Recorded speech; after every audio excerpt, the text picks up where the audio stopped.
தமிழ் வருஷ பொறுப்புக்கு கனி காணுதலுக்காக தான் வந்து பழம் வாங்கலான்னு சொல்லிட்டு போனோம். நைட்டு 9:30 ஆயிடுச்சு. கடையே சாத்த போகிறாங்க. அந்த டைமில் தான் போனோம். பழம் எதுவுமே அந்தளவுக்கு கிடைக்கல. கொஞ்சம் ஃப்ரெஷ்ஷாகவுமே கிடைக்கல.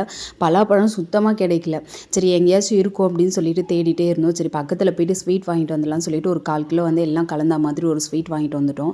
எனக்கு எப்போவுமே குனாஃபா சாப்பிடணும்னு ரொம்ப ஆசை. குக்கு வித் கோமாளி பார்த்ததுலேருந்து குனாஃபா சாப்பிடணும்னு ஆசை.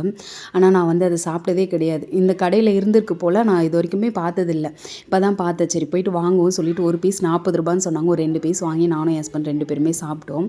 ரொம்ப சூப்பராக இருந்துச்சு. முன்னாடியே வந்து பழம் வாங்கிட்டோம். கியூவில் நின்னாங்க எல்லாருமே பில் போடுறதுக்கு. அந்த கேப்பில் தான் போயிட்டு ஸ்வீட் வாங்கிட்டு வந்துட்டோம். பலாப்பழம் கிடைக்கல. தள்ளுவண்டி கடையில் தான் கிடச்சிது. போயிட்டு ஒரு 1/4 கிலோ வந்து 80 ரூபா சொன்னாங்க. சரி பரவாயில்லன்னு சொல்லிட்டு பலாப்பழம் வாங்கிட்டு வந்துட்டேன். அதுக்கப்புறம் நம்மக்கிட்ட இருக்கிற ஜுவல்ஸு அந்த மாதிரி காசு ஏதாச்சும் வைக்கலாம். நான் வந்து காசு வச்சுட்டு அதுக்கப்புறம் ஒரு கண்ணாடி ஒன்று வச்சுட்டு நைட்டு வந்து வச்சதுக்கப்புறம் காலையில் எழுந்திரிச்சோன்னே 4 பேருமே வந்து அந்த கனி காணுதல் பார்த்ததுக்கப்புறமா தான் காலையில்